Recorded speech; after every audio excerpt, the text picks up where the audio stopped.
So yeah, I would say Ed Harris as Rick Beato is a good character. Well, we were talking about how we're Sean Connery, and you could go as me as Sean Connery. Ed Harris is Rick Beato. Yeah.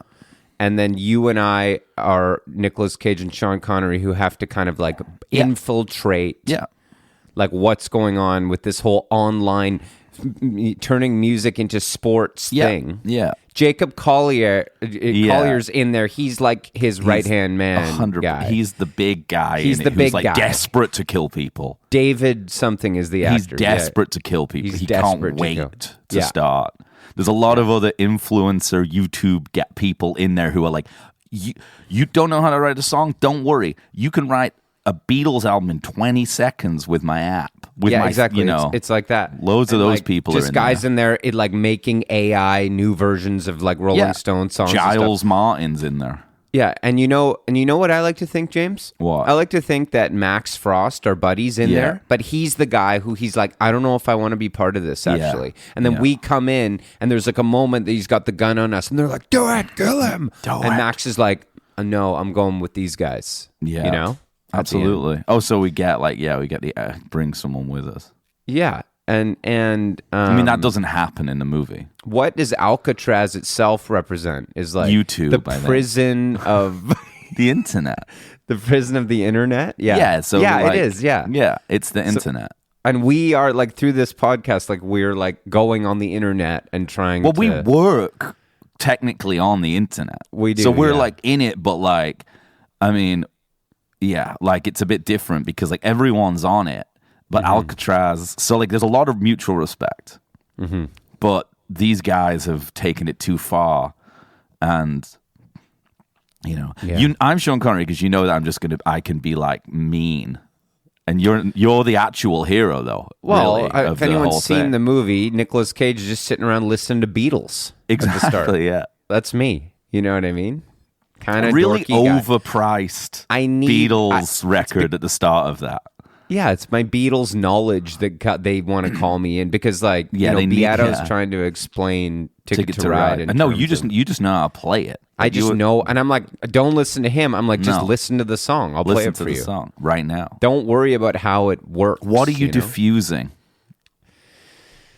You're destroying the videos. You're destroying you're destroying maybe like the remixes of the new John Lennon record by. Well, no, I think there's 12 things. San Francisco, Giles and he's Sean are in there too. Yeah, San Francisco is the Beatles legacy. Is the Beatles. Yeah, the original mixes. Yeah.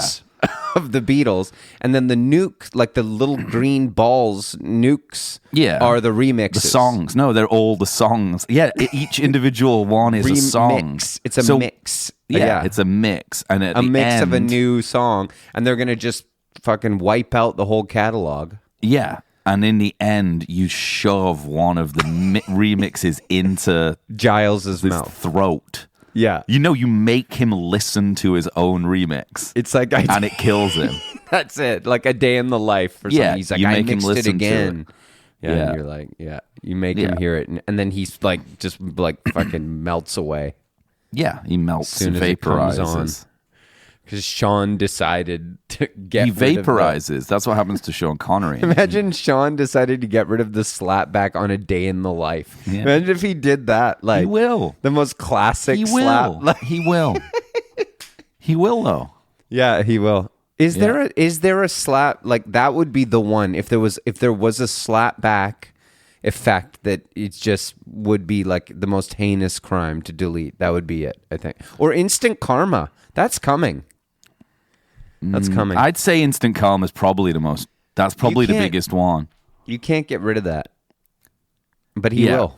It is. That's the biggest one, I would say. It's really prominent on it. It is. But Day in the Life, though, that vocal would sound... No, because it's got to be instant karma because it's Spectre, right? Like that. That's the classic team. For sure.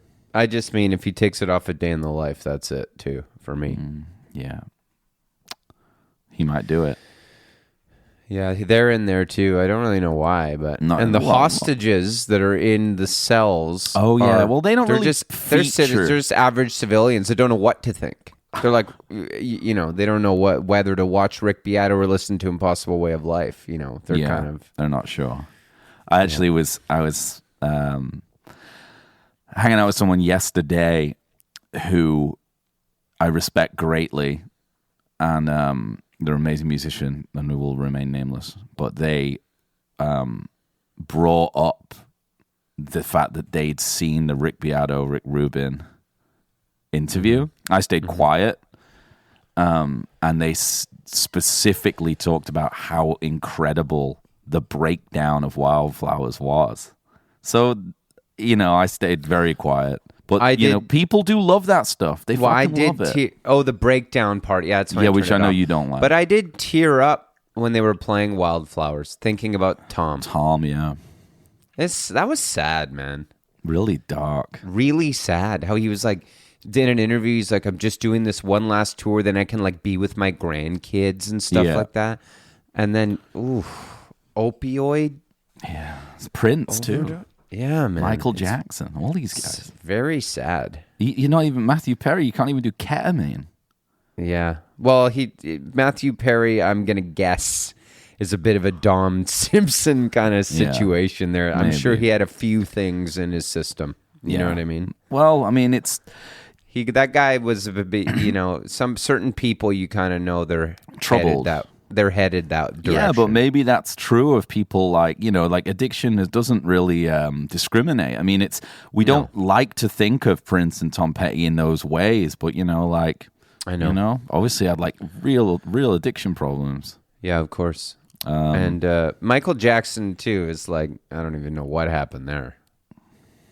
It's as simple as that, I guess. But I think it was. I don't know. He was probably trying to take some new thing on the market, some new drug or something that could make him fly or something, and then it hadn't been tested. Do you think he could fly? Peter Pan mentality. Yeah. Neverland Ranch. Yeah. Neverland mentality. Yeah. Our good friend Zach Gray, friend of the pod, listener of the pod, patron, texted me the other day. He's living in Paris, and he went to see in Marina Del Rey. Yeah, he's living in Marina Del Rey, and he went to see Dan Romano play there. Oh yeah, a lot of people talking about him lately. He's so good. His new record, his newest outfit, Dan Romano on the out. I've seen him under that name twice now, and it's as good a show as I've seen. And we've talked about him on the pod. Zach said how he must surely be one of the top heritage revivalists we've got.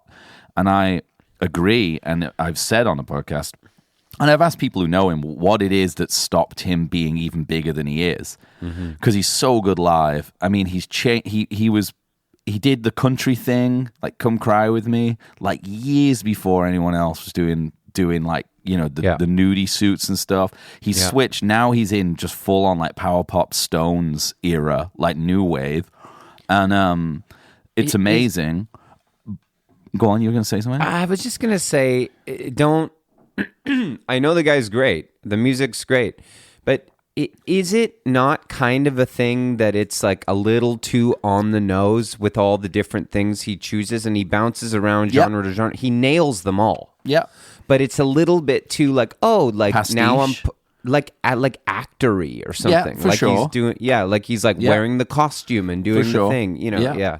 And I think maybe that I don't want to say lack of authenticity, but call it whatever you want, is perhaps what's holding some people back. Maybe. I think so. Yeah. I mean, I think that also, Zach reminded me, it's because he has a still water mentality and won't fly. So he takes the boat to Europe. Oh, shit. Yeah.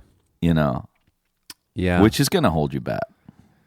But it's kind of like, that's kind of rock and roll to take like a cruiser, like an oil tanker, very Don Simpson actually. Yeah. To take a sub. Maybe it's cargo a ship? What? Maybe, I think. I don't know how you do that. How do you even get over there? Probably write a record, wouldn't you? Maybe you could get a little gig, like just performing in the lounge on like a kind of a... I think you can go as a like stowaway on those things. Yeah. Or a liveaboard on a tanker. Fuck, man. That's a weird world on those ships.